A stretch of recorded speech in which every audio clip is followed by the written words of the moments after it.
श्रीकृष्ण श्रीकृष्ण श्रीकृष्ण श्रीकृष्ण गुरुर्ब्रह्मा गुरुर्विष्णुः गुरुर्देवो महेश्वरः गुरुः साक्षात् परं ब्रह्म तस्मै श्री गुरवे नमः तस्मै श्री गुरवे नमः। हरि ओम तत्सत् శ్రీమద్భగవద్గీత మొదటి అధ్యాయం అర్జున విషాద యోగం 44వ శ్లోకం. అర్జున ఉవాచ ఉత్సన్నకులధర్మాణం మనుష్యాణం జనార్దన నరకే నియతం వాసః భవతీత్యనుశుశ్రుమా. అర్జునుడు భగవాన్ శ్రీకృష్ణుడితోటి తన యొక్క అభిప్రాయాన్ని తెలియచేస్తూ అనేక శ్లోకాలు అనేక రకాలుగా మాట్లాడుతున్నాడు.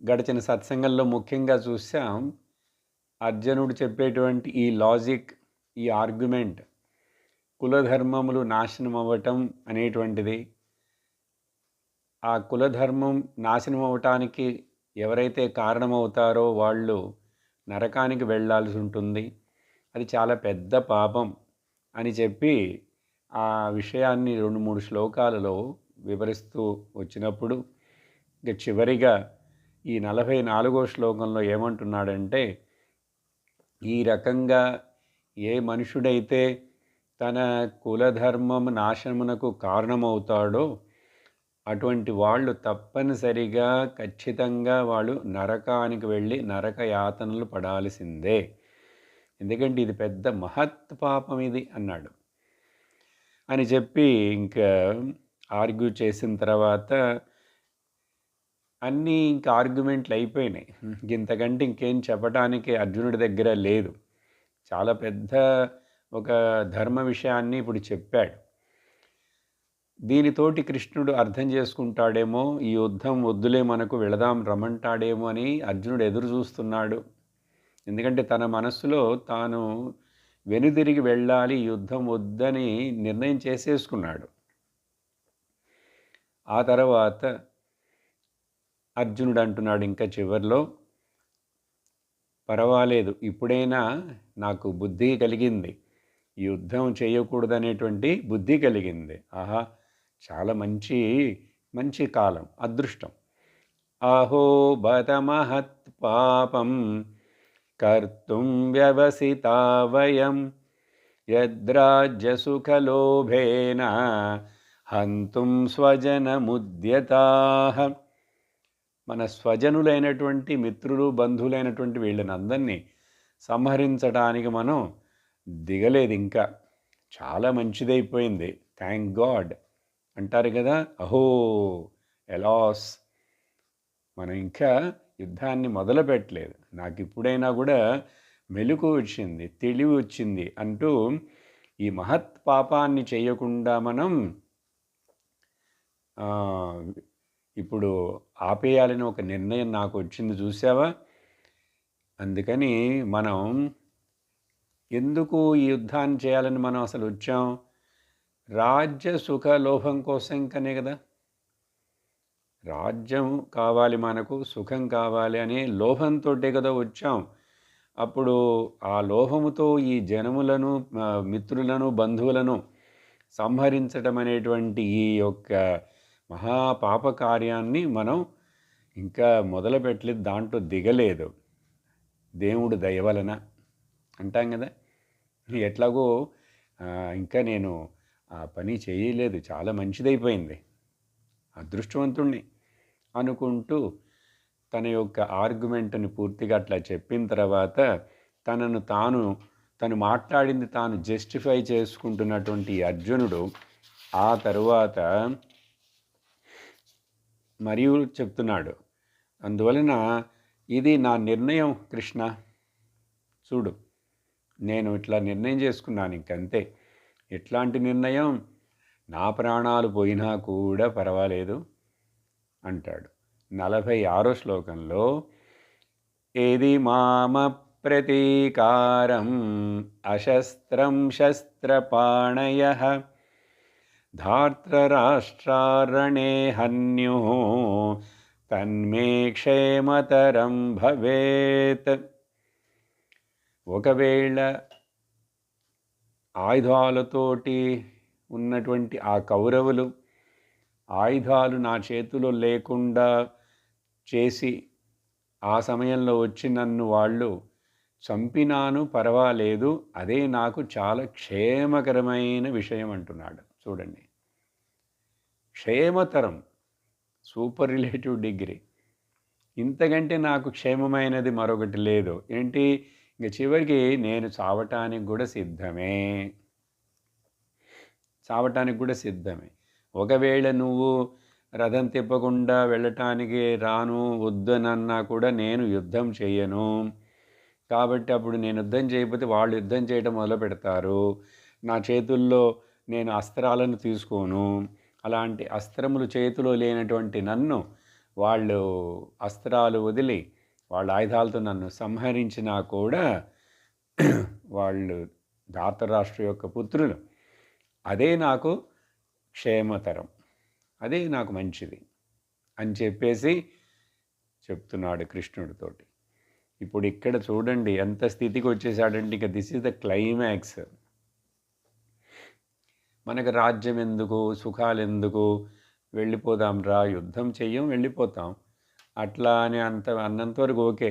నేను ఇక్కడ చావటానికైనా సిద్ధమే, కానీ క్షత్రియుడైన నేను అనొచ్చా, నేను అస్త్రాలు తీసుకోను, నేను యుద్ధం చేయను. ఇదే క్షత్రుడి యొక్క గుణం. అంటే మనిషి తన యొక్క ధర్మాన్ని మర్చిపోయినప్పుడు ఎంత దిగజారిపోతాడంటే దానికి ఒక దృష్టాంతం ఈ అర్జునుడి యొక్క పరిస్థితి. ఇక్కడ ఆర్గ్యుమెంట్లు చూస్తే బాగానే ఉన్నట్లు ఉన్నాయి, కానీ అర్జునుడికి ఈ పరిస్థితిలో ధర్మయుద్ధం అని నిర్ణయం చేసుకొని వచ్చిన తర్వాత మరలా ఇట్లా ఇప్పుడు ఇక్కడ ఈ విధంగా మాట్లాడడం, సడన్గా ఇట్లా ఈ విధంగా మాట్లాడతాడు, మారిపోతాడు, అది మంచిది సరికాదని కృష్ణుడు చెప్పబోతున్నాడు. తర్వాత భగవంతుడు తన నిర్ణయం ఏంటో, ఈశ్వరుడు యొక్క నిర్ణయం ఏంటో ఆ నిర్ణయానికి తగినట్లుగానే జరుగుతుంది కదా. కానీ అర్జునుడు ఇక్కడ ఆత్మహత్య చేసుకోవడానికి కూడా అన్నట్లు ఇంకా మరి శత్రుడే ఉండి నేను అస్త్రం తీసుకునంటే నువ్వు ఆత్మహత్య చేసుకుంటున్నట్లే. లోకంలో చూసామంటే జనాలు ఇంకా వాళ్ళు అనుకున్నది సాధించలేనప్పుడు, లేక వాళ్ళకి ఇంకా మానసిక ఒత్తిడి ఎక్కువైపోయి తప్పించుకోలేక ఏం చేస్తారు, నన్ను నేనే బలి చేసుకుంటానని చెప్పి ఆత్మహత్య చేసుకుంటారు. ఇదేమిటంటే అసలు బలహీనతను తెలియజేస్తుంది. ఆత్మహత్య చేసుకునే వాళ్ళందరూ గొప్ప త్యాగం చేసిన వాళ్ళనేం కాదు.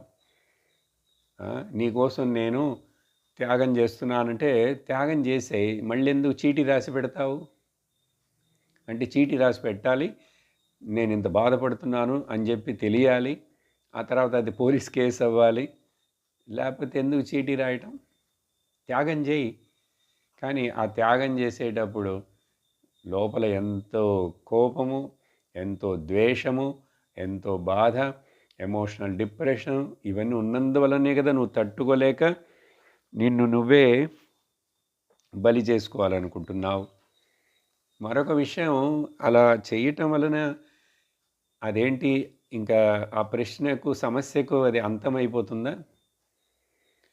ఏదో చిన్న చిన్న వాటికే కదా జనాలు దేనికి చేస్తున్నారు, ప్రేమించాడుట పెళ్లి చేసుకోలేదుట, అమ్మాయి ఆత్మహత్య చేసుకుంటుంది, లేక పిల్లవాడు చేసుకుంటాడు, పరీక్ష రాశాట 12వ తరగతో ఏమో పాస్ అవ్వలేదు, అనుకున్నన్ని మార్కులు రాకపోయినా పాస్ అవ్వకపోయినా రైలు కింద పడ్డాడు. ఇదే అంటే ఇంకా చిన్న 12వ క్లాస్ పాస్ అవ్వటం అనేటువంటిదే జీవిత గమ్యమా ఏంటి? ఇంకా ఆ తర్వాత జీవితం లేదా? ఎవరో లవ్ ఫెయిల్యూర్ అయింది, ఏమైంది, ఇంకా జీవితం అంతటితో అయిపోతుందా ఏంటి? కానీ ఈ బుద్ధి పనిచేయక అక్కడ ఆ మోహము చేత, భ్రమ చేత, దుఃఖము చేత, శోకము చేత వీళ్ళు ఇలాంటి రాంగ్ డెసిషన్ తీసుకుంటారు. చూడండి, అది ఎప్పుడు జరుగుతుంది చూడండి. అర్జునుడంతటి బలవంతుడు, వీర్యవంతుడు హీరోకే ఇక్కడ నాన్ ప్లస్ అయిపోయినాడు. Emotionally complete break down. అందుకని జీవితంలో ఒడిదుడుకులు వచ్చినప్పుడు నా కర్తవ్యం ఏమిటి, ధర్మం ఏమిటని దాన్ని గట్టిగా దాంట్లో నిలబడకపోతే జీవితం అనేటువంటిది ఈ చిన్న చిన్న సాధింపుల కోసం కాదు. జీవితం అనేది ఇంకా ఒక ప్రయాణము, దీంట్లో చేరవలసిన చివరి గమ్యము వేరే అని చెప్పి జీవితంలో 4 స్టేషన్లు ఉన్నాయి. 4 ట్రైన్లు ఎక్కాలండి. 4 ట్రైన్లు, 4 స్టేషన్లు. అవి ఏం చెప్పారు? శాస్త్రమే చెప్పింది. బ్రహ్మచర్యం, గృహస్థం, వానప్రస్థం, సన్యాసం. అర్థమైందా? 4 స్టేషన్లు. అప్పుడు అక్కక్కడ ఆ స్టేషన్లో ట్రైన్లు. పూర్వకాలంలో చాలా దూరం ఎక్కడికైనా వెళ్ళాలంటే 2 ట్రైన్లు అలా మారి మరలా ఒక్కొక్క బస్సు ఎక్కి అట్లా వెళ్తుండేవాళ్ళం కదా. ఇప్పుడు వసతులు వేరే. అప్పుడు బ్రహ్మచర్య ఆశ్రమంలో నువ్వు అనుసరించవలసిన, ఎక్కవలసిన ట్రైన్ ఏమిటంటే ధర్మము. మొదట అందుకనే చదువుకునేటప్పుడే పిల్లలకు వాడికి ధర్మము తెలియాలి. జీవితము ధర్మముతో నడుపుట ఎట్లా, ధర్మముగా ఉండుట చేత నాకు కలిగే ప్రయోజనం ఏమిటని వాడికి తెలియాలి. అందుకని ధర్మబోధం చాలా ముఖ్యం. టీచింగ్ ఆఫ్ ద వాల్యూస్ చాలా ముఖ్యం. ఆ తరువాత ఆ ధర్మం అనే ట్రైన్లో నువ్వు కొంతకాలం ఉంటూ బాగా ప్రయాణించిన తర్వాత జీవితంలో బ్రహ్మచర్య ఆశ్రమం నుంచి మరొక స్టేషన్కి వస్తావు. అక్కడ గృహస్థ ఆశ్రమం. ఆ గృహస్థ ఆశ్రమంలో ఇప్పుడు మరి ఈ ట్రైన్ వదిలేసేసి ఇంకా ఆ ట్రైన్ ఎక్కాలంటే ఈ ట్రైన్ వదలాలిగా. అలాగా ఉదాహరణలు ట్రైన్ అని చెప్పినా కూడా ఇక్కడ ధర్మం అనేటువంటిది అనుసరిస్తూనే ఉంటాడు జీవితాంతం. ఏ ఆశ్రమ ధర్మానికి వచ్చినా కూడా ఎందుకంటే ధర్మం అనేది బేస్ అన్నిటికీ. అప్పుడు ఆ ధర్మముతోటి అర్థమును సంపాదించుకో. ఎందుకంటే జీవిత మనుగడ కోసం కావాలి కదా, పొట్టకుటికి కావాలి, నీ కాళ్ళ మీద నువ్వు నిలబడటానికి కావాలి. కాబట్టి అర్థము రెండోది సంపాదన. అది ధర్మముతోటి చేయాలి, ధర్మాన్ని వదలం. ఆ తర్వాత మరొక స్టేషన్ ఏమిటంటే వానప్రస్థము. ఆ వానప్రస్థానికి రావటానికి ముందే కామం కూడా ఇక్కడ అనుభవించేందుకు, తన కోరికలను తీర్చుకునేందుకు, ఎందుకంటే సంపాదించాను, నాకు మరి జీవితంలో వేరే సపోర్ట్ కావాలి, ప్లస్ కొంచెం ఆనందము ఇవన్నీ కావాలి అనుభవించాలంటే, అందుకని గృహస్థుడు అవ్వు, పెళ్ళి చేసుకో. అర్థమైందా? అప్పుడు అక్కడ నీకు అర్థము కావాలి, కామము కావాలి. అందుకని అప్పుడు కూడా కామం అనుభవించేప్పుడు కూడా ధర్మం పక్కనే ఉంటుంది. ధర్మం వదలదు, పోదు, ఇన్సపరబుల్. అప్పుడు గృహస్థాశ్రమంలోనే కామ, అర్ధకామములు, ధర్మము కూడా అక్కడ నెరవేర్చబడినాయి అక్కడ దాకా. కానీ ఇప్పుడు 3వ స్టేషన్ అనేది ఉందని, అక్కడ నేను ఏం చెయ్యాలని ఈ విషయం ఎవ్వరు ఇంకా చింతించరండి. అసలు ధర్మమే తెలుసుకోవడం లేదు సరిగ్గా. చిన్నప్పటి నుంచే, పుట్టినప్పటి నుంచే వీడికి కొంచెం పెద్దవంగానే వెంటనే చదువులు, ఆ తర్వాత సంపాదనలు, ఉద్యోగాలు, వసతులు, లగ్జరీసు, ఇవన్నిటితోటి అర్థకామ దీనికోసమే మనుషుడు చాలా పాడుపడతాడు. కానీ ధర్మం అని అక్కడక్కడ కాంప్రమైజ్ అయిపోతాడు. ఎందుకంటే నాకు ఇప్పుడు అర్థము కామం ముఖ్యం కాబట్టి ధర్మము ఒక నేమ్ సేకే ఉంటే ఉంటుంది, లేకపోతే దాని ముఖ్యత్వం లేదు. అప్పుడు ఆ అర్థము, ఆ కామము మనుషుణ్ణి పతనం చేస్తాయి. ఎందుకు మళ్ళీ ఇంట్రడక్షన్ ఇక్కడ ఇస్తున్నాను ఇట్లా ఇదంటే, ఈ అధ్యాయం చివరికి వచ్చేసాం, ఇప్పుడు అయిపోతున్నది. అప్పుడు మరలా ఒకసారి ఇది జ్ఞాపకం చేసుకోవడం మంచిది. అర్జునుడు చేస్తున్నటువంటి తప్పు పని ఏమిటి ఇక్కడ? అందువలన భగవంతుడేం ఒప్పుకోడు కృష్ణుడు ఈ విషయాన్ని.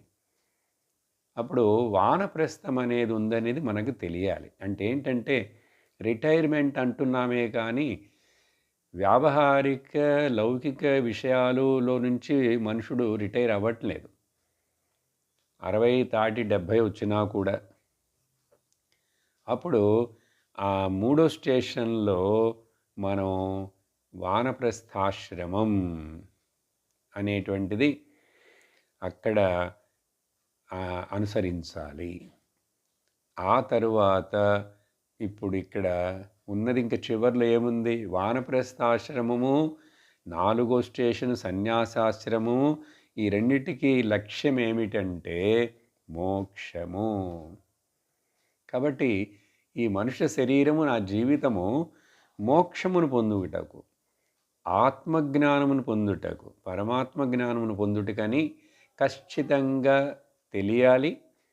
దాని మీద మనకు పట్టు ఉండాలి, శ్రద్ధ ఉండాలి. ఇలా చేయకపోయినానంటే ఈ జీవితం, మనుష్య శరీరం, మనుష్య జన్మ వేస్ట్ అయిపోతుంది. ఏదో జీవించేస్తాను, ఏదో చేసేస్తాను, శరీరం పోతుంది. కానీ మరలా ఇంకొక శరీరాన్ని తీసుకోవాల్సి ఉంటుంది జ్ఞానమును, మోక్షమును పొందకపోతే. అక్కడ ఆత్మహత్య విషయం చెప్తున్నాను చూసారా? వాళ్ళు కూడా తనను తాను చంపుకుంటున్నటువంటి వాడు ఆనందంతో నవ్వుతూనే చంపుకుంటాడు. ఎవరు చంపుకోరట్ల. The person who is committing suicide is not doing happily and smilingly. With ఎంతో దుఃఖము, ద్వేషము, కోపము, తట్టుకోనంతటి ఒక బాధ అవన్నీ ఉంటేనే కదా చేస్తాడు. కానీ అప్పుడు అటువంటి మనస్థితిలో తను శరీరాన్ని వదిలితే వచ్చే జన్మ ఆ మనస్సులో చివరిలో ఏ థాట్ అయితే ప్రబలముగా ఉన్నదో దానికి అనుసరించే అక్కడ మరొక శరీరానికి మార్గం, హైవే దొరుకుతుంది. ప్రిడామినెంట్లీ ఆ థాట్. అందుకని అక్కడ దుఃఖంతో మరలా వాడి జన్మ మొదలవుతుంది. ఎందుకంటే దుఃఖంతో అక్కడ ఎండ్ అయింది కదా, దుఃఖంతో మొదలవుతుంది. ఇది తెలియక ఇంతటితోటి ఈ ప్రశ్న, సమస్య తీరిపోతుందని చెప్పి చంపుకుంటాడు ఆత్మహత్య అనేది. అందుకని అది పెద్ద పాపముగా శాస్త్రము వర్ణించింది, ఇన్స్ట్రక్టివ్ చేసింది. అప్పుడు ఇక్కడ ఈ ఆశ్రమ ధర్మాలు ఇవి తెలియక జీవితమైనటువంటిది లక్ష్యం అది. ఈలోపు నెరవేర్చిన విషయాలు వాళ్ళ వర్ణధర్మమును తగినట్లుగా, ఆశ్రమ ధర్మానికి తగినట్లు చేస్తూ ఇంకా రిటైర్మెంట్ స్టేజ్కి వచ్చేసిన తర్వాత తప్పనిసరిగా మనస్సుని అంతర్ముఖం చేసుకోవాలి. ఈ వానప్రస్థం అంటే వనమునికి వెళ్ళటం, అడవికి వెళ్ళటం అని కూడా అనుకొని బాధపడక్కర్లేదు. మనం ఉన్న చోటనే మన యొక్క మనస్సును లౌకిక విషయాల నుంచి విరమింపజేయాలి. చుట్టూ పిల్లలు ఉండొచ్చు, మనవాళ్ళు ఉండొచ్చు, కుటుంబం ఉంటుంది, ఏమైనా ఉంటాయి. కానీ మనస్సు ఇప్పుడు నాకు ఆలోచనలు వాటి మీద లేదు. దైవ చింతన, ధ్యానము, జపము, పారాయణము ఇలాంటివన్నీ చేస్తూ దీన్ని తపస్సు అంటారు. అడవికి వెళ్ళేది ఎందుకు, వనానికి వెళ్ళేది ఎందుకు? తపస్సు చేయడం కోసం. ఈ రోజుల్లో ఎక్కడికి వెళ్తావు, ఏ అడవికి వెళ్తావు, వనానికి వెళ్తావు? కార్తీక మాసంలో వనభోజనానికి అయితే వెళ్ళొచ్చు, కానీ తపస్సుకి ఇప్పుడు అట్లా వెళ్ళే రోజులు, పరిస్థితులు కావు. కాబట్టి ఉన్న చోటనే మన ఇల్లే వానప్రస్థ ఆశ్రమంగా మనం నా రూము, నేనుండే చోటుని అట్లా పెట్టుకోవాలి, అనుకోవాలి. అంటే ఇన్వాల్వ్మెంట్ తక్కువగా ఉండాలి. ఇంకా దేంట్లో తల దూర్చకూడదు. లౌకిక విషయాలని క్రమంగా ఒకేసారి తగ్గించుకోలేం, అలవాటు కదా. గ్రాడ్యువల్గా విత్డ్రా చేసుకోవాలి. ఆ తర్వాత సర్వమును త్యాగము చేసేటువంటి ఒక మనోస్థితి రావాలి. దాన్ని సన్యాసము అంటాం. ప్రతి ఒక్కళ్ళకి కావాలి ఇది. అందుకని అదే బాహ్య సన్యాసం అందరూ తీసుకోవక్కర్లేదు, తీసుకోలేరు. అది ఎవరికి రాసుందో జరిగితే జరుగుతుంది. కానీ ఆంతరిక సన్యాసం ఏం తీసుకోకూడదు. అందుకని శాస్త్రం బాహ్య సన్యాసం తీసుకున్నా కూడా నీకు మనస్సులో సన్యాస బుద్ధి ఇంకా లౌకిక బుద్ధి పోలేదు అంటే నువ్వు సన్యాసం వేషం మార్చుకుపోయినాను ప్రయోజనం లేదు.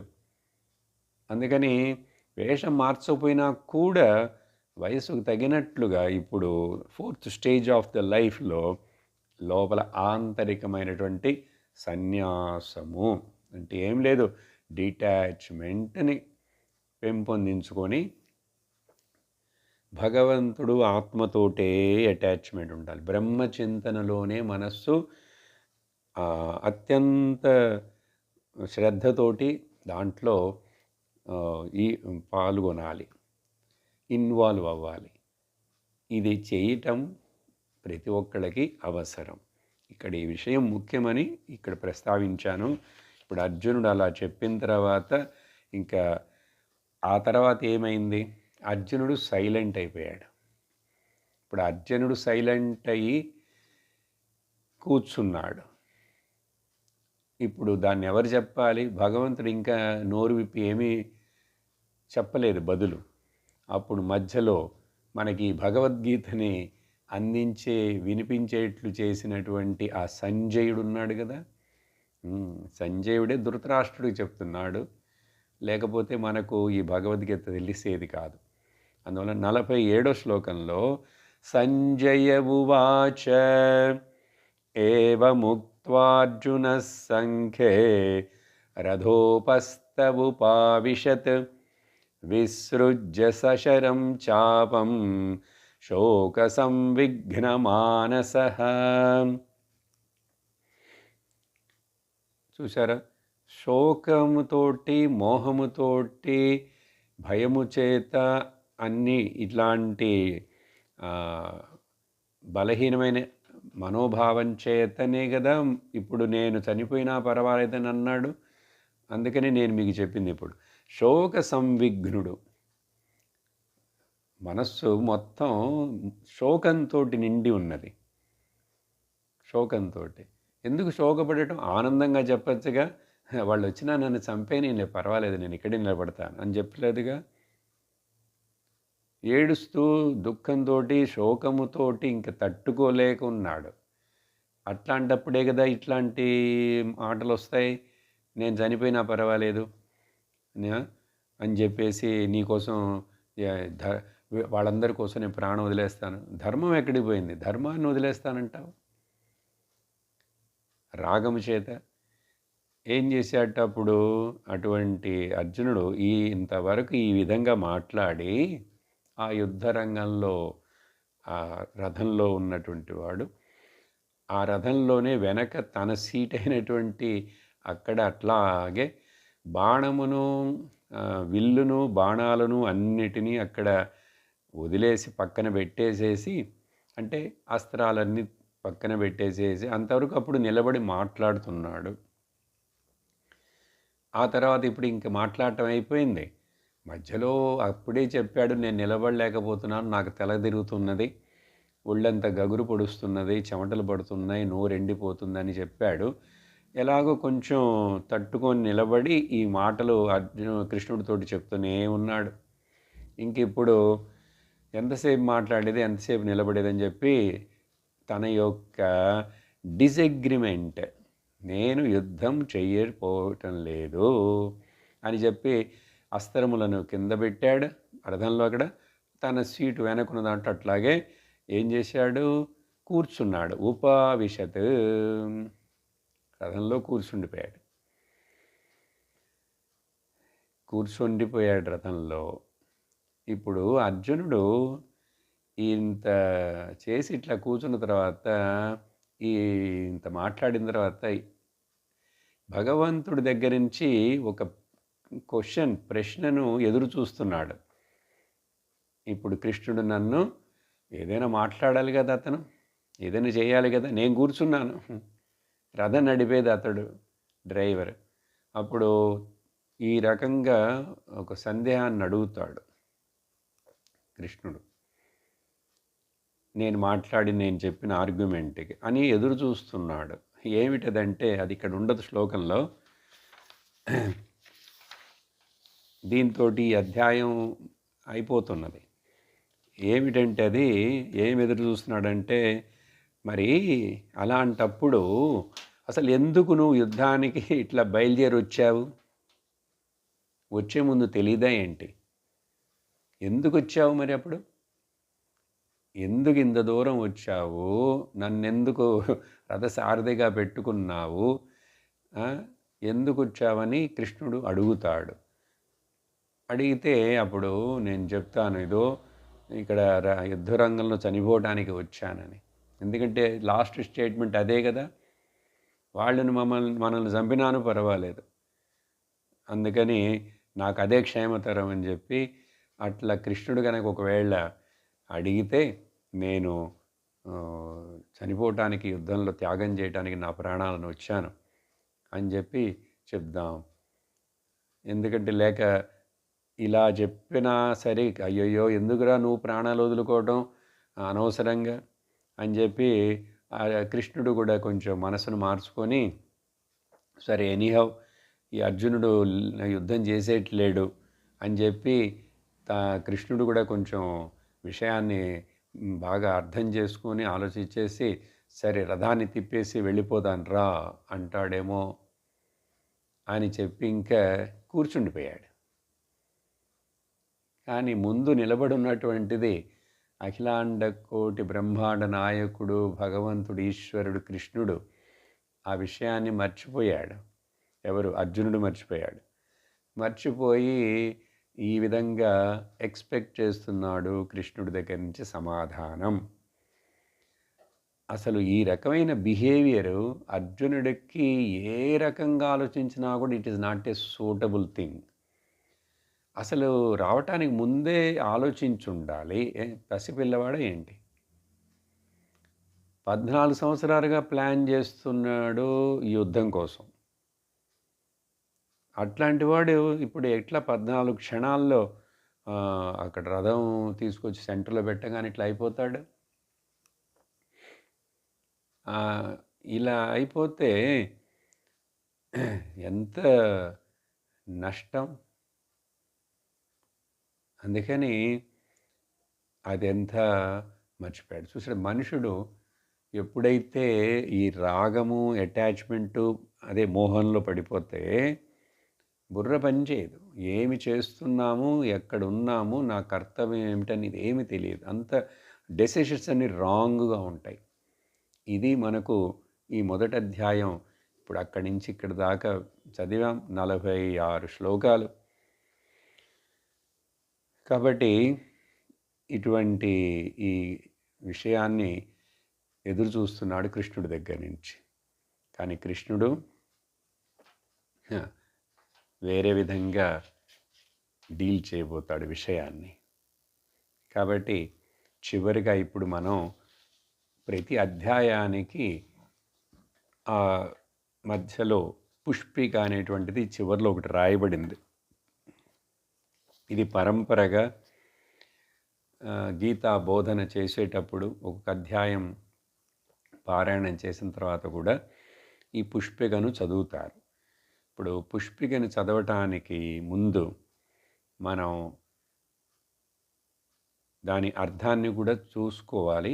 వివరిస్తాను, చాలా అవసరం.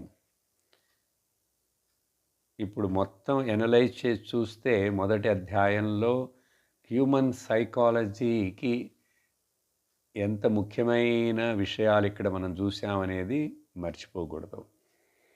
3 రకాలైనటువంటి మనుషులు, 3 రకాలైనటువంటి గుణాలు, వాళ్ళు ఆ 3 రకాలైన గుణాల చేత వాళ్ళు ఎలా డామినేట్ చేయబడతారని, సత్వరజస్తమో గుణములు, ఈ మూడిటి చేత ఏర్పడేటువంటి రకరకాలైన మమకారాలు, 3 మమకారాలు, ఈ 3 గుణాలు అన్నీ కూడా మనుషుణ్ణి బంధిస్తాయే కానీ దాంట్లో సత్వగుణం మంచిది. అది కొంచెం మనుషుణ్ణి సరిగ్గా ఉపయోగించుకుంటే, ఇప్పుడు అర్జునుడికి సాత్విక గుణమే ఉంది.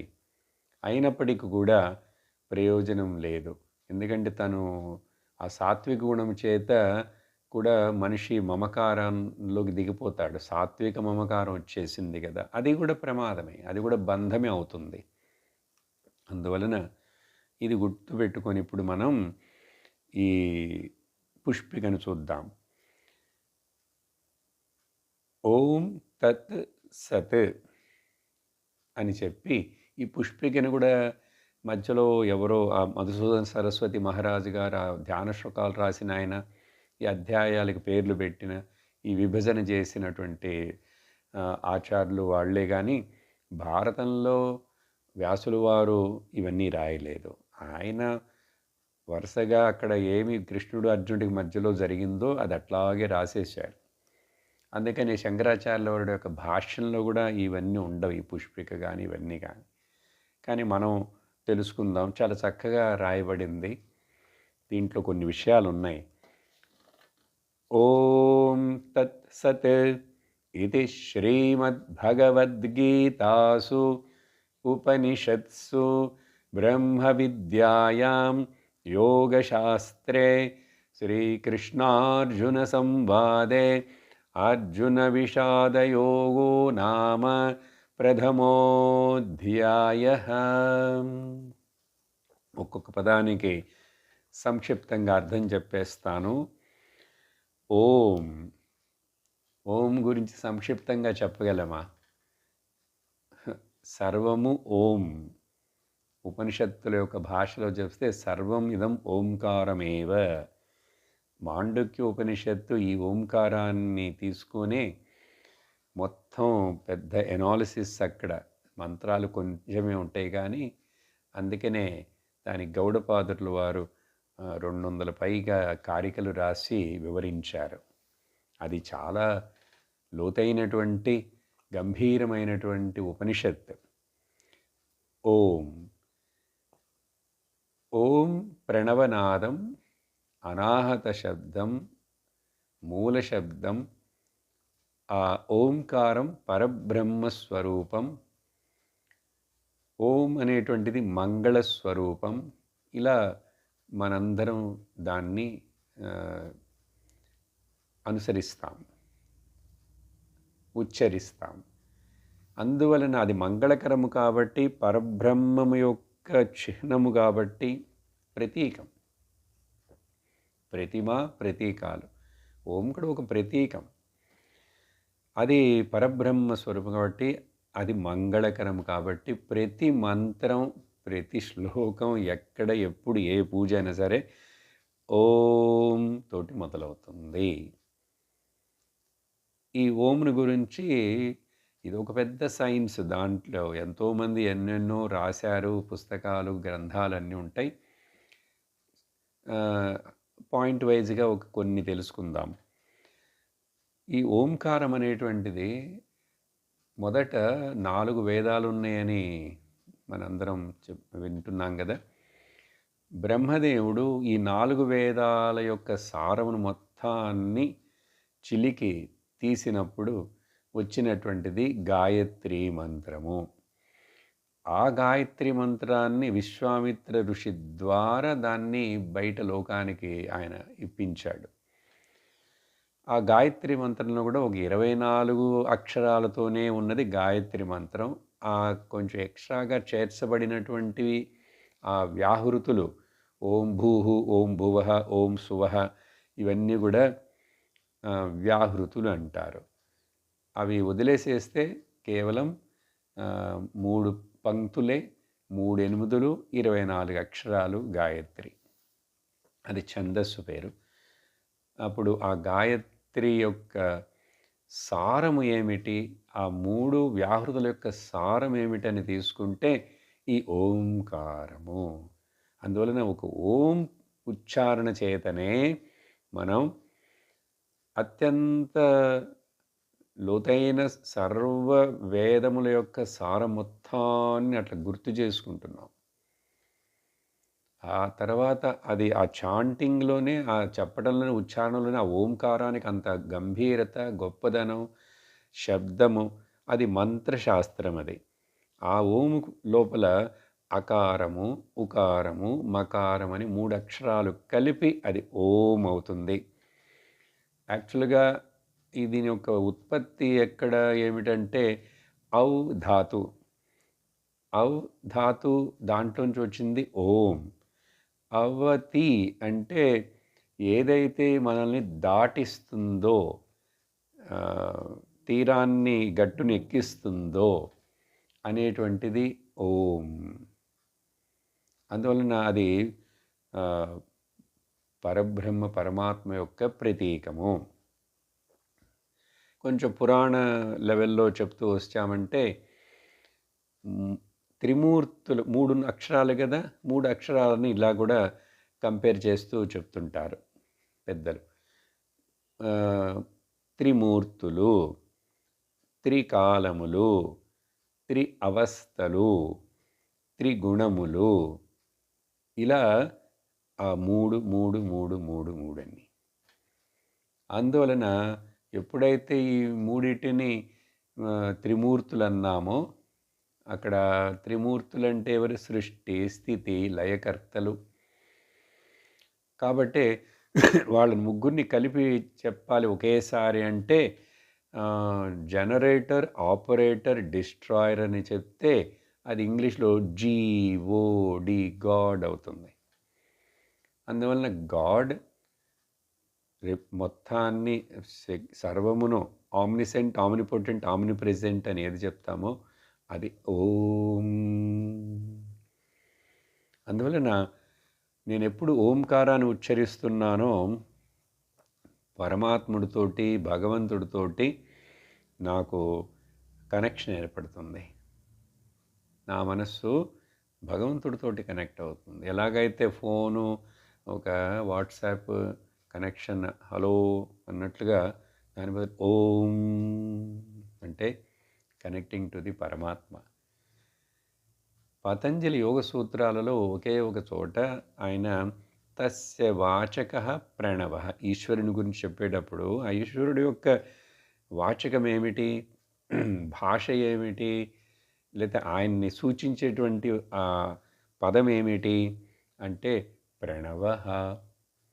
ప్రణవం కూడా ఓంకారానికి మరొక పేరు.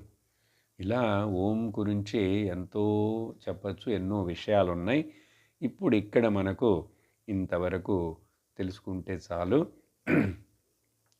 సమయం ఉన్నప్పుడు అందరూ ఎప్పుడైనా ధ్యానం అట్లా చేస్తూ పూజ, ఓంకారాన్ని కొంచెం దీర్ఘముగా శ్వాస తీసుకొని దీర్ఘముగా చెప్పటం, మొదట బాగా శబ్దముగా చెప్పటం, వాచిక జపం, తర్వాత దాన్ని లోపల అంతర్గతంగా చెప్పడం, మానసికంగా చెప్పడం, ఇలా ఓం. ఆ తర్వాత పదాలు తత్. తత్ అనేటువంటి పదం గ్రామటికల్గా అదేదో సింపుల్గా మనం యూజ్ చేస్తున్నా కూడా శాస్త్ర వేదాంతపరములుగా చూసేటప్పుడు అత్తత్ అనేటువంటి పదం, తత్ అంటే దట్ అని అర్థం. అది ఇక్కడ అది దట్ అని చెప్తున్నప్పుడు అది దేన్ని నిరూపణం చేస్తుందంటే పరమాత్మనే. అందుకని దట్ అనేదేమో పరమాత్మ. ఇదమంటుంది ఇంకొక పదం, ఇదమంటే ఇది, ఇది జగత్. ఇదమంటే ఇది మొత్తం ఇక్కడ కనపడేది, అనుభవపడేది అంతా కూడా ఇదం. కాబట్టి అది, ఇది, అది లేకుండా ఇది రాదు, ఇది ఉండదు. కానీ ఇది లేకుండా ఇదే, దీని ప్రమేయం లేకుండా అది ఉంటుంది. అందుకని గ్రామర్గా చెప్పేటప్పుడు దంటలుగా దట్ అంటే దూరంగా ఉన్నదాన్ని దట్ అంటాం, దగ్గరగా ఉన్నదాన్ని దిస్ అంటాం. ఆ రకంగా కాకుండా దట్ అంటే పరమాత్మ. అది ఆ పరమాత్మ ఏంటంటే పరమాత్మదా సత్యం, సత్. అందుకని తత్ సత్, తత్ సత్. అందుకనే ఓం తత్సత్ అంటే పూర్ణం, అనంతం, ఆనందం బ్రహ్మ. తత్ సత్ ఓం అని చెప్పి మంగళకరంగా చెప్పేది. ఏ కర్మకాండలు, పెద్ద యజ్ఞయాగాలన్నీ అయిపోయిన తర్వాత కూడా చివరిలో ఓం తత్సత్ అని చెప్తారు. భగవంతుడే ఈ పదాలను వేరే అధ్యాయంలో ఆయనే వివరిస్తాడు, ఈ మూడుని, ఓం తత్ సత్. అందుకని లేక సహజంగా అందుకని నేను అలవాటుగా హరి ఓం తత్ సత్ అని చెప్తుంటాం. మంగళం, అంతా మంగళం. మాట్లాడే ముందు మంగళమే, మాట్లాడి ముగించిన తర్వాత మంగళమే, వినటానికి ముందు మంగళం, విన తర్వాత మంగళమే అని చెప్పి ఇది ఈ ఇది ఇప్పుడు ఈ విధంగా ఏదైతే మనం విన్నామో, వ్యాసుల వారి చేత రాయబడి భారతంలో ఉన్నటువంటిది, సంజయుడి చేత ధృతరాష్ట్రుడికి చెప్పబడినటువంటిది అని చెప్పి ఇది ఏమిటది? శ్రీమద్. సాక్షాత్ శ్రీమద్ అంటే ఎవరిని పిలుస్తాం? గౌరవంగా, గొప్పదిగా, దైవికమైన దాన్ని శ్రీమద్ అంటాం. అందుకని శ్రీమద్ భాగవత మహాపురాణం, శ్రీమద్ వాల్మీకి రామాయణం. అందుకని పెద్దలను మనం ఇంతకుముందు ఏదైనా అడ్రస్ చేస్తూ శుభలేఖలు అక్కడెక్కడ అడ్రస్ చేసి రాసే లెటర్లు కానీ శ్రీమాన్ అంటారు, లేక శ్రీమతి అంటారు. శ్రీ అంటేనే మంగళకరం, శ్రీ అంటేనే 6 రకాలైనటువంటి గొప్పమైన లక్షణాలు ఉన్నటువంటిది భగవాన్. భగ అంటే సమస్త ఐశ్వర్యము, వీర్యము, తేజస్సు, జ్ఞానము, వైరాగ్యము అండ్ బలము, ఇవన్నీ ఉన్నటువంటి వాడు పరమాత్ముడు. శ్రీమద్ భగవద్గీత, శ్రీమద్ భగవత్, భగవంతుడు చేత నేరుగా భగవంతుడే బోధించినటువంటి, ఆయన చేత చెప్పబడినటువంటిది. ఇక్కడ గీత అంటే ఏదో పాట అనుకోకూడదు, లేక తెలుగులో గీత అని కాదు. ఇక్కడ గీతం అంటే బోధం అని అర్థం. ఏదైతే ఉపదేశం చేయబడిందో అది భగవంతుడి చేతే అత్యంత పవిత్రమైనటువంటి గొప్పదైన ఈ ఉపదేశము, ఆ భగవద్గీత ఉపదేశంలో ఏమిటిది? ఏదైతే ఉపనిషత్తుల యొక్క సారముగా ఉన్నదో, ఏదైతే బ్రహ్మ విద్యతోటి కూడి ఉన్నదో, ఎందుకంటే ఉపనిషత్తుల యొక్క లక్ష్యం, సారం ఏమిటి? బ్రహ్మమును తెలియచేయటమే. ఆ బ్రహ్మము నువ్వు అని తెలియచేయటమే, ఆ బ్రహ్మమే సర్వము అని తెలియచేయటమే, ఆ బ్రహ్మము ఒక్కటే అని తెలియచేయటమే. కాబట్టి బ్రహ్మ విద్యకు చెందినటువంటి ఉపనిషత్తుల యొక్క సారమైనటువంటి మరియు యోగశాస్త్రము అయినటువంటి, ఎందుకు బ్రహ్మ విద్య యోగశాస్త్రం అంటే ఏదైతే ఫిలసాఫికల్లీ అండ్ థియరిటికల్లీ ఏమంటారు, లేకపోతే ఫిలసాఫికల్ అంటే theoretically and which is giving the practical aspects also.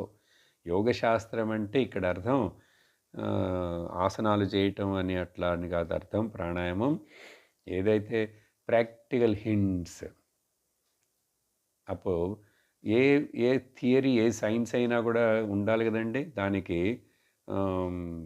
మొదట థియరిటికల్ పార్ట్ ఉంటుంది, ప్రాక్టికల్ పార్ట్ ఉంటుంది. అలాగా philosophical aspect and practical aspect, application aspect. కాబట్టి బ్రహ్మ విద్య అది యోగశాస్త్రము. అలాంటిది ఇక్కడ శ్రీకృష్ణుడికి శ్రీకృష్ణుడికి అండ్ అర్జునుడికి మధ్యలో జరిగినటువంటి ఈ సంవాదము. శ్రీకృష్ణుడు, అర్జునుడు ఎవరు? వీళ్ళిద్దరూ నరనారాయణులు అని వివరణ. నరనారాయణులు ఇద్దరు ఋషులే. వాళ్ళలో నారాయణుడు గురువు, నరుడు శిష్యుడు. ఈ నరనారాయణులిద్దరూ బదరీ ఆశ్రమంలో ధ్యానం చేస్తూ తపస్సు చేస్తుంటారు ఇప్పుడు కూడా అని ఆ విధంగా పురాణాల్లో కథ. అప్పుడు నరనారాయణులే శ్రీకృష్ణ అర్జునులుగా పుట్టారు, మరలా అవతరించారు. అప్పుడు మరొక అర్థం, శ్రీకృష్ణుడంటే నారాయణుడంటే పరమాత్మ. ఓకే, నరుడు అంటే జీవాత్మ. జీవాత్మ పరమాత్మలకు మధ్యలో జరిగినటువంటి ఈ యొక్క చక్కటి సంవాదము చూసారా, సంవాదము. అర్జునుడు ప్రశ్నలు వేస్తాడు, భగవంతుడు దానికి సమాధానం చెప్తాడు. అంటే గురు శిష్యులకు మధ్యలో సంవాదము, ఉపదేశపూర్వకముగా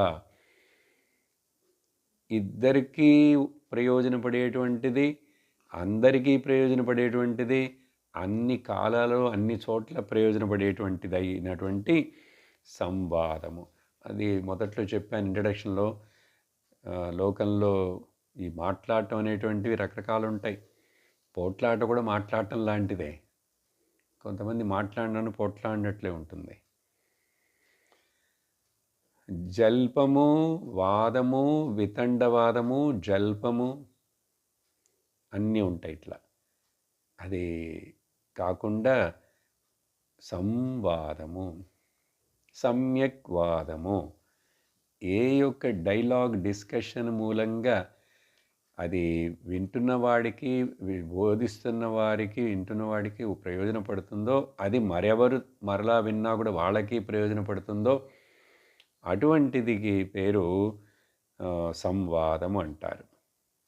అందుకని జీవితంలో మనం వాదనలు చేయటానికి, వితండవాదాలు చేయటానికి పోకూడదు. ఏమీ ప్రయోజనం లేదు దాని వలన. చూశారు. కానీ లోకంలో జనాలు చాలామంది వాటిని ఆశపడతారు. ఆధ్యాత్మిక సాధకుడు, భక్తుడు అనేటువంటి అనుకుంటున్నటువంటి వాళ్ళు ఎవరు కూడా వాదో న అవలంబ్య అంటారు నారదుల వారు భక్తి సూత్రంలో. ముండకోపనిషత్తులో అన్యావాచో విముంచత, అనవసరమైన వేస్ట్ఫుల్ గాసిప్ అండ్ చాటరింగ్, ఇటువంటి అన్ని మాటలను వదిలేసేయి, చాలా అవసరం. అందువలన మన యొక్క పార్లమెంట్లో ఇక్కడ వీళ్ళందరూ దేశాన్ని రూల్ చేయటం కోసం వాళ్ళని పంపించి అక్కడ కూర్చోబెడితే, అక్కడ మరి బాగా చదువుకున్నవాడు, బుద్ధిమంతులైనటువంటి వాళ్ళు అక్కడ సంవాదం జరిగితే పర్వాలేదు. అది ఎంతోగా వాదము కాదు, అది వితండవాదం అయిపోయి ఇంకా కుర్చీలు ఉన్నటువంటి వస్తువులు తీసుకొని ఒకళ్ళని కొట్టుకోవడం మొదలు పెడతారు. చూడండి, అటువంటి వాళ్ళండి మనకు మంచిని చేస్తారు దేశంలో. అందుకని జాగ్రత్తగా ఆలోచించి మన యొక్క సెలెక్షన్ ఉండాలి. సంస్కారం అక్కర్లేదు. ఒకవేళ నువ్వేదైనా చెప్పాలనుకుంటే కూడా నీ వాదనను ముందు పెట్టు. దానికోసం కోపగించుకోక్కర్లేదు, తిట్టుకోక్కర్లేదు. అందుకని వాదనం చేయటం పూర్తిగా తప్పని కాదు, కానీ ముఖ్యంగా లౌకిక విషయంలో ఓకే కొంతవరకు. అది కూడా మ్యూచువల్లీ అది బెనిఫిషియల్ అయినమిల్లి ఉండాలి కదా అందరికీ.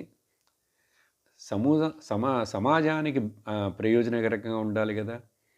కానీ అవి చింతించకుండా మీరు మాకు ఎదురు పక్షము వాళ్ళు, అపోజిషన్, కాబట్టి మీరు ఏది చేసినా కూడా తప్పే అని చెప్పి అలాంటిది వితండవాదం అవుతుంది, విపరీతవాదం. అది పనికిరానిది, ప్రయోజనపడనిది. కానీ ఇక్కడ ఆధ్యాత్మికం వచ్చినప్పుడు మనం ఈ నాలుకను బాగా అదుపులో పెట్టుకోవాలి. అందువలన అర్జునుడికి శ్రీకృష్ణ పరమాత్ముడికి మధ్యలో జరిగినటువంటి ఈ సంవాదములో ఇప్పుడు మనం అర్జున విషాద యోగమనే ఒక మొదటి అధ్యాయాన్ని భాగాన్ని పూర్తి చేశాము. పూర్తి అయినది. అర్జునుడికి విషాదం వస్తే అదేంటండి హైలైటా పెద్దగా? దాన్ని ఎందుకు యోగం అంటారేంటి?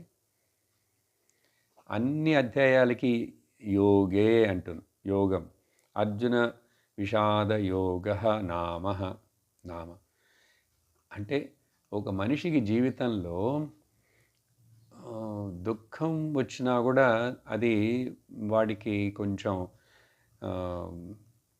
ఒక కనువిప్పు కలిగిస్తుంది. కొంచెం జీవితంలోంచి నేర్చుకుంటాడు. కొంచెం డిప్రెషన్ అయినా కూడా నేర్చుకుంటాడు. కానీ ఆత్మహత్య చేసుకుని అట్లా పోడు. కాబట్టి కష్టమే రాలేదు జీవితంలో అంటే అసలు ఎవరండి గుడికి వెళ్తారు, భగవంతుడిని తలుచుకుంటారు కదా? అప్పుడప్పుడు ఏదో ఒడిదుడుకులు కష్టాలు వస్తేనే తట్టుకోలేక ఏదైనప్పుడు మనలో కొంచెం వైరాగ్యం వస్తుంది, కొంచెం చింతన వస్తుంది, కొంచెం భక్తి పెరుగుతుంది. అన్నీ బాగున్నాయి, సుఖంగా ఉన్నాయి, అసలు ఏ లోటు లేదంటే ఎవ్వరూ తత్వచింతన, భగవత్ చింతన, గుడి గోపురాలు ఉండవు, వెళ్ళరు. కాబట్టి మనిషికి జీవితంలో హర్డిల్స్, ప్రాబ్లమ్స్ అవసరం. అవన్నీ కూడా మనిషిని బాగా తీర్చిదిద్దుతాయి. వాడిని కొంచెం కొంచెం ఆధ్యాత్మికంగా బుద్ధి మనసు తిరిగేట్లుగా చేస్తాయి. కాబట్టి అర్జునుడికి వచ్చినటువంటి ఈ విషాదము చేత ఇప్పుడు అదృష్టము చేత ఎవరి ముందు వచ్చింది విషాదం? పక్కన ఎవరున్నారు? అర్జునుడు అజ్ఞానము చేత, మోహము చేత విషాదములోకి జారిపోయాడు, దిగిపోయాడు. కానీ పక్కనే ఎవరి ముందు? జ్ఞానస్వరూపుడైనటువంటి భగవంతుడు సాక్షాత్ ఈశ్వరుడే ముందు నిలబడున్నాడు. చూసారా? జ్ఞానము అజ్ఞానము పక్కపక్కనే ఉంటాయండి. ఇద్దరు శరీరాలు మనుషులే. అటువంటప్పుడు ఒక మనిషి ఒక శరీరంలో ఉన్న బుద్ధిలో జ్ఞాన ప్రకాశమై ఉన్నది, జ్ఞానస్వరూపముగానే ఉన్నాడు ఆయన. మరొక పక్క ఇంకొక శరీరంలో ఇంకొక బుద్ధిలో అజ్ఞానము చోటు చేసుకుని ఉన్నది. ఇద్దరు ఒకే స్థానంలో నిలబడున్నారు, ఇద్దరు శరీరాల్లో ఉన్నారు, ఇద్దరికి వాళ్ళ డ్యూటీలు ఏవో ఉన్నాయి. కానీ చూసారా లోపల క్లైమేట్ చేంజ్. కాబట్టి ఇప్పుడు ఇక్కడ యోగం అనేటువంటిది ఏంటంటే పొద్దున్న లేచిన దగ్గర నుంచి రాత్రి వరకు ఏమి చేస్తున్నా కూడా మనం సుఖం వచ్చినాను, దుఃఖం వచ్చినాను, అప్స్ అండ్ డౌన్స్ వచ్చినాను, ఏవైనా కూడా లాభ నష్టాలు జరిగినాను, అవమానాలు జరుగుతున్నా కూడా అవన్నీ కూడా మనల్ని మనం చేసే కొన్ని సంకల్పాలుగా అన్నీ కూడా నన్ను ఆ పరమాత్మని జ్ఞాపకం చేసేట్లుగా, ఆయనతోటి కలిసేట్లుగా, ఆయనతోటి ట్యూన్ చేసేట్లుగా, టోటాలిటీ తోటి ట్యూన్ చేసేట్లుగా యోగము నన్ను తీసుకెళ్ళి చేరుస్తున్నాయా లేవా? అందుకనే ప్రతిదీ యోగమే అండి. ఇప్పుడు సహజంగా లోకంలో వాడేటువంటిది ఏంటి? వాడు అయోగ్యుడు, వాడికి మంచి యోగం అండి అంటాంగా. అంటే ఏదో ఒక మంచి గొప్పదానితోటి సంబంధం ఏర్పడి వాడికి అది లభిస్తే వాడికి మంచి యోగం అంటాం. లభించబోయేటువంటి ఆ మంచి విషయాన్ని తను చేతులార జార విరుచుకున్నాడంటే వాడిని అయోగ్యుడు, చెప్పాను వినలేదు అంటామా లేదా? అదేంటి యోగా ఎందుకు ఇక్కడ ఈ పదం వాడటం అంటే మంచి దాంతో సంబంధం ఏర్పడితే అది యోగము, అది మంచిని చేయి జార విడుచుకొని దాంట్లో నుంచి దిగజారి పడిపోతేనేమో అయోగము. అప్పుడు ఏది మంచి, ఏది చెడు, అప్పుడు ఏది యోగ్యత, ఏది అయోగ్యత. మనం లోకంలో మామూలుగా వాడికి యోగ్యత లేదులేండి ఆ ఉద్యోగం చేయటానికి, వాడు చదవలేదు సరిగ్గా, వాడు దీనికి యోగ్యుడు కాడు ఇలా అంటాం. కానీ జీవుడు ఒక మనిషిగా మనం తీసుకొని ఆలోచిస్తే ప్రతి మనిషి కూడా పరమాత్ముడితోటి సంబంధం ఉన్నది. జీవాత్మ పరమాత్మ ఇద్దరు ఒక్కటే కాబట్టి యోగము యోగము. అందుకనే కర్మము యోగం, భక్తియు యోగం, ట్రాజిడీ యోగా, కామెడీ యోగా, అందుకని వాకింగ్ యోగా, స్లీపింగ్ యోగా, అన్నిటిని యోగా యోగా యోగా అని చెప్తే తప్పు లేదు. అంటే జీవితం మొత్తం yogic life style, yogic way of life. ఇది స్పిరిచువల్గా డీప్గా చింతిస్తే యోగిక్ వే ఆఫ్ లైఫ్ అంటే ఆయన చాలా బ్లాండ్ డైట్ తీసుకుంటారు, పొద్దున్న 4 గంటలకు లేస్తారు, చన్నీళ్ళు స్నానం చేస్తారు. ఇదంతా యోగిక్ వే ఆఫ్ లైఫ్ అనేది. డిసిప్లిన్లు మారుతాయి, మనిషి మనిషికి వాళ్ళకు డిసిప్లిన్ మారుతాయి, చోటు చోటుకి మారుతాయి, టైంకి కొన్ని మారుతుంటాయి కదా. అందువలన వయస్సుకు తగినట్లు అది అవి కాదు ముఖ్యం ఇక్కడ. యోగం అంటే ఏవి ఇవన్నీ చేస్తున్నా కూడా, ఏవి చేయకపోయినా కూడా మనస్సు ఎక్కడ లగ్నమైనది, మనస్సు ఎక్కడ లగ్నమవుతున్నది, ఈ జీవితంలో ఈ యొక్క ఘట్టము, ఈ విషయాన్ని, ఈ అనుభవం చేత నేను ఏం పాఠాన్ని నేర్చుకున్నాను, what lesson I learned from this experience, అలా చింతించటం మొదలు పెడితే అది నిజంగా ఆధ్యాత్మిక చింతన. అందుకని మనసు ఏదో చింతించేవన్నీ, అందుకనే వికారమునకు విచారమునకు మనకు తేడా తెలియాలి. వికారాలన్నీ మనిషిని వికృతుడు చేస్తాయి, ప్రకృతి వికృతిలోకి పడేస్తాయి. కానీ విచారము వికసింపచేస్తాయి మనస్సుని. అతడు విశాలమైన భావనలోకి, అనంత విశాలమైన పరమాత్మ తత్వంలోకి ట్రాన్స్ఫర్ అవుతాడు మనస్సు. కాబట్టి ఇంత లోతైన అర్థాలు ఉన్నాయి ప్రతి పదానికి కూడా. ఈరోజు మనం ఇంతటితోటి ఈ మొదటి అధ్యాయాన్ని ఇక్కడ ముగింపు చేశాము. వచ్చే క్లాస్లో 2వ అధ్యాయానికి మనం వెళతాము. ఓం పూర్ణమదః పూర్ణమిదం పూర్ణాత్ పూర్ణముదచ్యతే పూర్ణస్య పూర్ణమాదాయ పూర్ణమేవావశిష్యతే. ఓం శాంతి శాంతి శాంతి. హరి ఓం. శ్రీ గురుభ్యో నమః. హరి ఓం. హరి ఓం తత్సత్.